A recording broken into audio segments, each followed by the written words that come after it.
Today, our graduates are seated on Tom Osborne Field, which was so named to honor the legacy of a man whose impact on our university and our state lives on, long past his storied coaching career. A native of Hastings, he earned his bachelor's degree at Hastings College and enjoyed a brief playing career in the National Football League. He earned his master's and doctoral degrees in educational psychology here at Nebraska, while serving as an assistant coach under the legendary Bob Devaney. Osborne was named head coach in 1973, and over the next 25 years established himself as one of the best coaches in college football history. The career-ending victory. Only fitting that it would end with a victory in the national championship for Tom Osborne. He leaves us with 255 wins. He guided Nebraska to 13 conference titles and 3 national championships, and he helped Nebraska claim the most academic All-Americans in the nation. He was elected to the College Football Hall of Fame in 1999. Retired from coaching, Tom taught graduate courses at Nebraska for 2 years before he was elected to represent Nebraska's 3rd District in the U.S. House of Representatives. In 2007, Osborne returned to the university to serve as athletic director, leading Husker athletics into the Big Ten Conference. Dr. Osborne continues a lifelong commitment to education. The Teammates program, founded by Tom and his partner in life, Nancy, today provides support and encouragement to more than 10,000 school-aged youth in multiple states. Our very own Scott Frost played for Osborne on the 1995 and 97 national champion teams. I think the legacy is the people that he's helped to change and to mold. I'm one of those. If you talk to any player that's ever played for him, they'll talk to you about the impact that Coach Osborne had on them. Teammates has impacted thousands of more people, both mentors and mentees. He really has dedicated his life to making the people of Nebraska better and the state of Nebraska better. Please welcome Dr. Tom Osborne to deliver the commencement address. His remarks today are titled, "Begin with the End in Mind."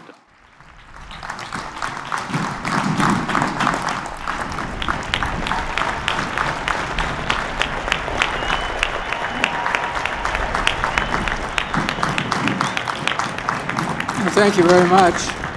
Appreciate it very much. The introduction may exceed in value the actual speech. And first of all, I want to congratulate you graduates. Big milestone for you. I want to congratulate your parents upon not having to pay as much tuition. And I've been in the stadium now several thousand times. This is the first time I've looked like this, and I'm sure my players are very impressed. And but what I want to do is just talk to you a little bit about a few things that might help you along the way of life's journey, because this is kind of a beginning and an end. It's the end for most of you of your formal education, but it's the beginning of your life as an adult, and the journey that's going to be very interesting for all of you. There was a book written by Stephen Covey several years ago. It's called The 7 Habits of Highly Effective People. Not necessarily people who made the most money, but people who lived their lives in an especially effective way. And I'm not going to talk about all 7 habits. I'm only going to talk about one. And that was the second habit that he mentioned. And what he said was this. He said, most of those effective people begin with the end in mind. And so he suggested that you sit down and think maybe this evening about what would you want a family member to say about you at the end of your life. What would you want a friend to say about you at the end of your life? What would you want a colleague, somebody who'd worked with you, associated with you for a long time, say about you at the end of your life? And he said you ought to really think about those things, because at the end of your life, those will be the things probably that will be most important. And so this is kind of important because your lifetime is a one-shot deal. There aren't any mulligans. You know, in golf, if you hit a bad shot and you say, well, I want a mulligan, you hit another one, but you don't have any more chances to do a second take on your life. So we spent about 90 to 100 hours preparing over here for a football game. And every bit of that preparation was with the end in mind, the fourth quarter, the last few minutes, so that we would be the best conditioned, the strongest, the team with the fewest turnovers, the team with the fewest mental mistakes, the best kicking game, and so on. And that's what we did on Monday and Tuesday and Wednesday and Thursday and Friday. And so I think the main point here is that sometimes the view from the end provides more clarity going forward. And so I know some of you eventually will be considering marriage. And of course, what you want to think about is, how's this going to be 50 years from now? Love is an emotion, but it's also a commitment. Will that life partner be with you 50 years from now? Will they be steadfast? Will they be there through thick and thin? And some of you have job offers, and you may have one that pays more than another, and yet the one that pays the most may not be the one that aligns most clearly with your strengths. It may not be the one that you're most enthused about. And so 40, 50 years down the road, which fork in the road you take may make a big difference in where things end up. So sometimes beginning with the end in mind is very instructive and very important. Second thing I want to mention is a survey that I read a few years ago. I think Gallup did this, and Connie works with Gallup, obviously. And a fairly large segment of the American population was surveyed. And the question was asked, are you happy? And the answer came back, for the most part, yes. And happiness was primarily defined in terms of having enough shelter, transportation, discretionary wealth. Their needs were met. And so this had to do primarily with getting, receiving, sometimes taking. And then the question was asked, does your life have meaning and purpose? Does it have significance? And the answer came back, well, really not so much. And meaning and purpose really has to do more with giving and serving and sometimes sacrificing. And so the issue of happiness is transitory. I got a new car recently. It's going to get old pretty quick because I drive pretty hard. And then you're on to the next thing. So you're happy for a while, and then you're seeking something else. And so it's transitory and it's temporary, but meaning and purpose is enduring. It's something that's with you all the time. And it has to do with a spiritual journey. We're all on such a thing. And spirituality is really defined primarily as dedication to a cause or a purpose that's as important or more important than you are. And so one thing that we're involved with is mentoring. There's a young woman named Isabel out here among you today. And my wife started mentoring Isabel in the 3rd grade. And so they were together for 12, 13 years. We're very proud of her and all that she's accomplished.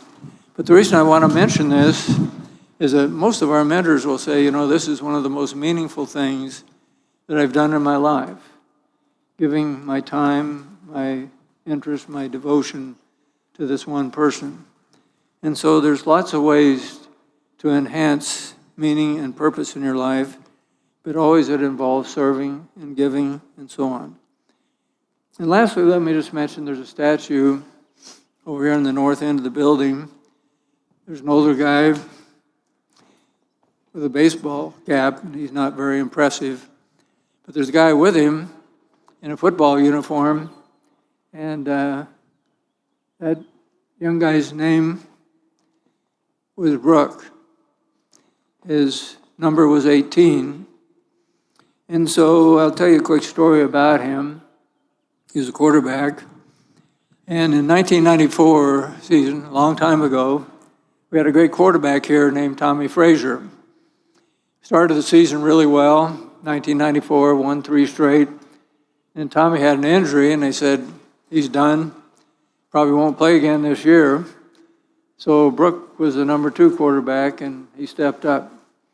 He's from a little town in Goodland, Kansas. Probably never played in front of more than 300 people before. We didn't know how he'd react. Played well. First game, we won it. We were kind of surprised at how well he played. And then in the second game, he played well, and we were ahead. Toward the end of the game, he said he was a little bit short of breath. We won the game, took him over to student health, found he had a collapsed lung. So they stuck a needle in there and inflated it like a basketball. Said, well, we hope he'll be okay. And the next week, played again against Oklahoma State right out here, about the 30-yard line. Toward the end of the game, got hit again, was short of breath, and that lung had collapsed again. Stuck another needle in there, inflated it, and they said, well, if this happens again, he can't play anymore this year. And so we kind of held our breaths.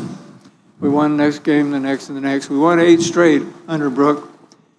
Went down to Miami, played Miami in the Orange Bowl for the national championship.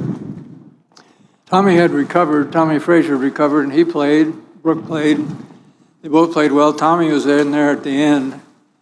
But the key part of the story was 1995, the next year, because they both came back. And both of them deserved to start. It wasn't their fault, Tommy's fault that he got hurt. And Brooke did everything he could. And so we had players that favored Tommy, and we had players who favored Brooke, and fans who favored one or the other. And so we said, well, what we'll do is we'll grade fall camp. Every snap in fall camp, we're going to grade it. And whoever has the best grade is going to end up being the starting quarterback.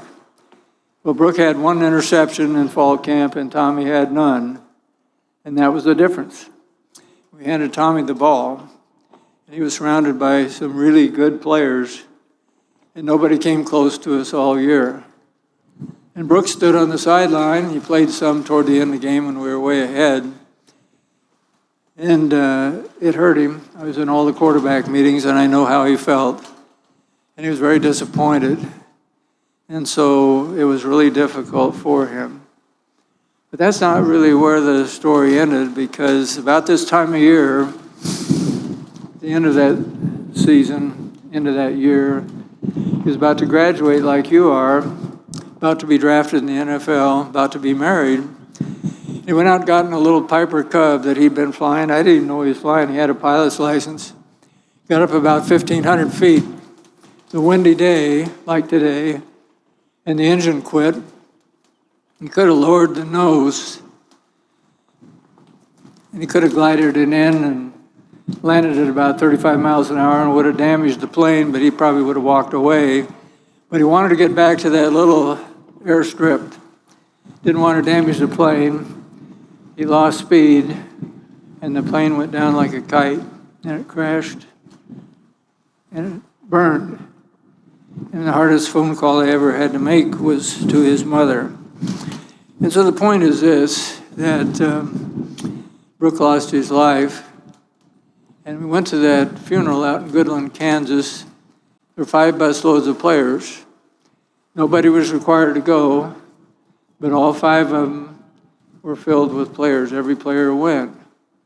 And all along that road, there were people holding up signs and flowers dedicated to Brooke. And so the reason he's on that statue is that he had more impact on our team and fans and other people than any player that I coached. And so that's why he's there. But the thing I want to get across to you is this, that Brooke encountered some adversity, and when adversity hits, you can handle it in one of three ways. One, you can quit. He could have quit the team, or he could have shut it down. He could have just kind of drifted on out, done what he had to do, but he prepared every game. And he served. He talked at innumerable elementary schools, middle schools, high schools. He visited people in hospitals. He answered every letter that was written to him. He signed autographs. And throughout that last year, he supported Tommy. He supported his teammates. He did everything he could. And so he served and he sacrificed.